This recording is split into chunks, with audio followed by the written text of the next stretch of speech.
Movements across plasma membrane. कल हमने क्या पढ़ा था कि जो हमारा प्लाज्मा मेम्ब्रेन होता है वो सिलेक्टिवली परमिएबल होता है, यानी कि कुछ ही चीजों को अंदर आने देता है और कुछ ही चीजों को बाहर रोक देता है कि सब अंदर नहीं आ सकते, कुछ कुछ चीजें ही अंदर आएंगी। तो प्लाज्मा मेम्ब्रेन सिलेक्टिवली परमिएबल होता है और उसके आर पार कोई भी चीज अगर जा रही है तो दो प्रोसेस से ही जाएगी, या तो उसमें डिफ्यूजन होगा या तो उसमें ऑस्मोसिस होगा। डिफ्यूजन का वाला केस हमने पढ़ लिया था कल, है ना, हमने पढ़ चुके डिफ्यूजन। और जिसने नहीं पढ़ा है ऊपर क्लिक कीजिए, आप पेज पे पहुंच जाएंगे, है ना। डिफ्यूजन पढ़ लिया। Now coming to osmosis. Osmosis क्या होता है? ऑस्मोसिस और डिफ्यूजन डिफरेंस नहीं है, दोनों में ज्यादा सेम ही चीज है ना।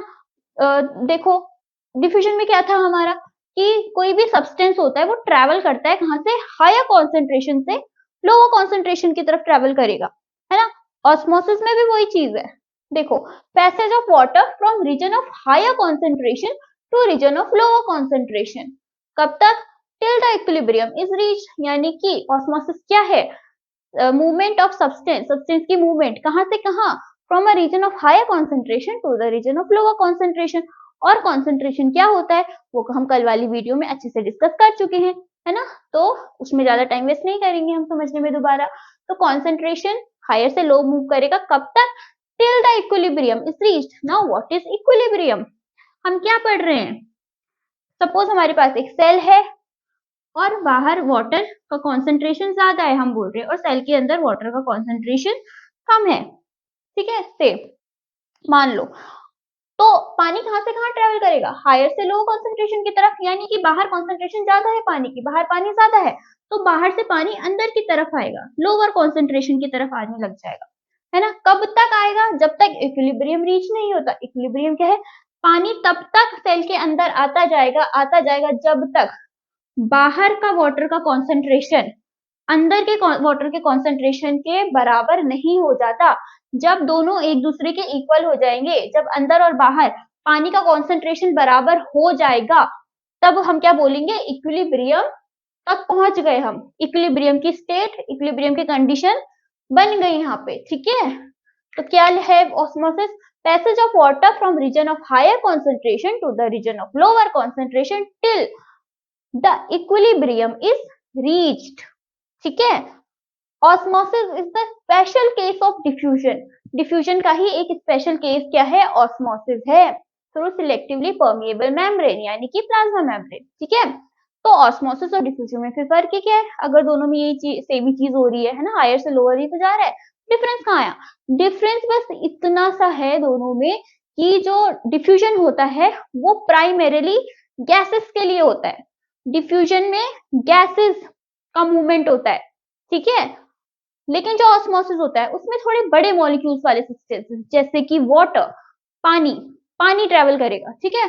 ऑस्मोसिस वाटर के लिए और डिफ्यूजन गैसेस के लिए। लेकिन बोलो डिफ्यूजन में तो हमने वाटर भी पढ़ा था, बिल्कुल पढ़ा था, लेकिन जो उस डिफ्यूजन का केस है उसमें हाँ प्राइमरीली गैसेस ट्रेवल करती है, लेकिन पानी भी कर सकता है, पानी के लिए रेस्ट्रिक्शन नहीं है। लेकिन ऑस्मोसिस में केवल और केवल वाटर या जो बड़े सब्सटेंसेस होते हैं वो ही प्लाज्मा मेम्ब्रेन के आर पार जाते हैं, ठीक है। तो डिफरेंस ये है ऑस्मोसिस और उसमें। अब जब हमारा सेल किसी भी मीडियम में है, पानी के कॉन्सेंट्रेशन के हिसाब से, यानी पानी कम है या ज्यादा है, उसके हिसाब से तीन तरह के मीडियम हमारे होते हैं, है ना। तीन तरह की कंडीशंस बनती है। एक होता है हाइपोटोनिक मीडियम, एक होता है आइसोटोनिक मीडियम, एक होता है हाइपरटोनिक मीडियम, ठीक है। तीन कंडीशंस बनती है। सबसे पहले होता है हाइपोटोनिक मीडियम। हाइपोटोनिक मीडियम में क्या होता है? बाहर पानी ज्यादा होता है सेल के, ठीक है। क्या होता है हाइपोटोनिक सोल्यूशन में? पानी बाहर ज्यादा होता है, हमारा सेल है और पानी क्या है? बाहर बहुत ज्यादा है, पानी का कॉन्सेंट्रेशन बाहर ज्यादा है और अंदर कम है, ठीक है, पानी का कॉन्सेंट्रेशन। तो बताओ मूवमेंट कहां से कहां होगी? हायर से लोअर की तरफ, यानी बाहर से पानी अंदर आएगा हाइपोटोनिक हाइपोटोनिक मीडियम में, ठीक है। अब जब बाहर से पानी अंदर आ रहा है तो पानी अंदर भरता जा रहा है, भरता जा रहा है, भरता जा रहा है, तो ये सेल क्या हो जाएगा? इसके अंदर पानी भर रहा है, भर रहा है, भर रहा है, किसी चीज में कुछ चीज भरते जाओ तो वो फूल जाती है ना। तो ये सेल भी क्या हो जाएगा? फूल जाएगा। ये सेल स्वेल हो जाएगा। क्या हो जाएगा? स्वेल। और इतने से इतना चौड़ा हो जाएगा। Cell will swell. क्या हो जाता है? Cell will swell up.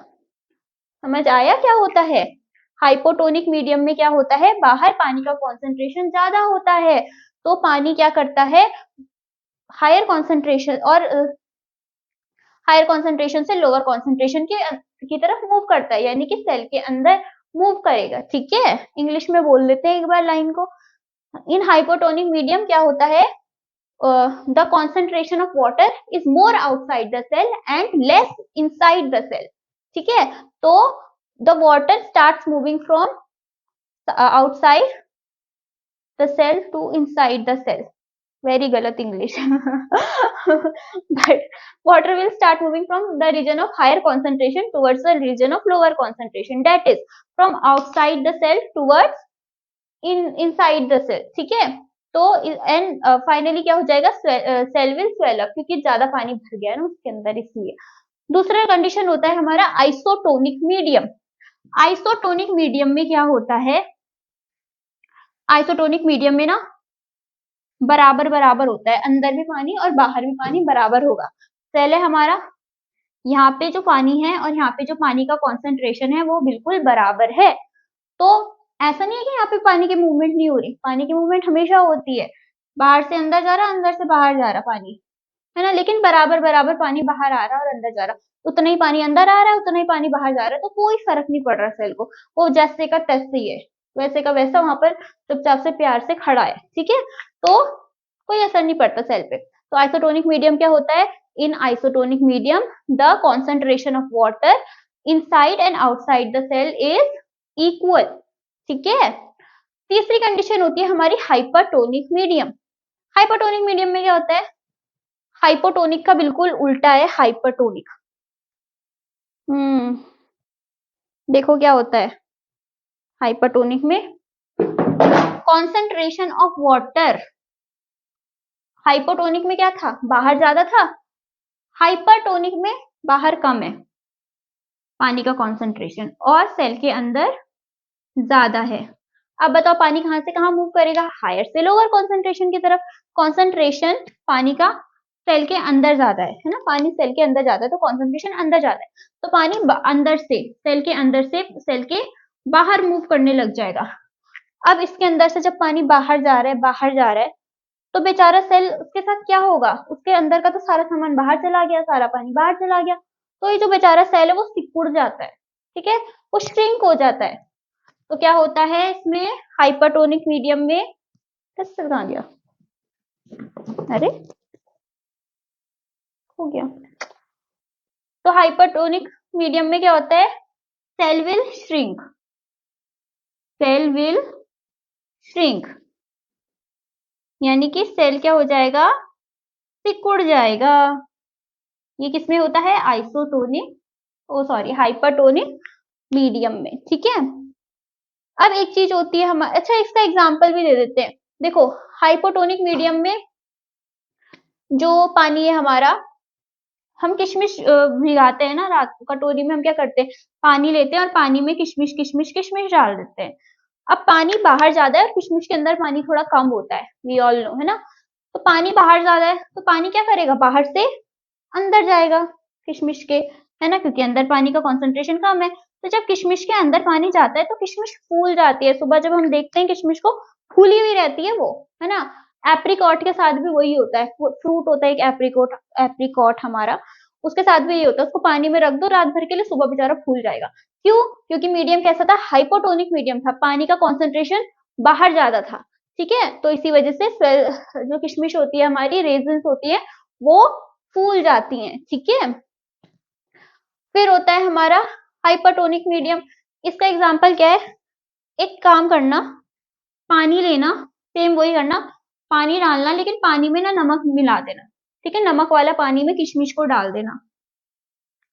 अब यहाँ पे क्या हो जाता है, कॉन्सेंट्रेशन ऑफ वाटर सेल के अंदर, यानी हम बोले किशमिश जो हमारे हमने भिगाई थी, किशमिश के अंदर पानी का कॉन्सेंट्रेशन कम है और बाहर, सॉरी किशमिश के अंदर वाटर का कॉन्सेंट्रेशन ज्यादा है और बाहर जो वाटर का कॉन्सेंट्रेशन है वो कम है, क्योंकि नमक मिला है ना उसमें, नमक ज्यादा है, पानी कम है यहाँ पे। ठीक है, पानी में नमक भी मिला हुआ है तो पानी का कॉन्सेंट्रेशन कम है और अंदर पानी का कॉन्सेंट्रेशन अब ज्यादा हो जाता है।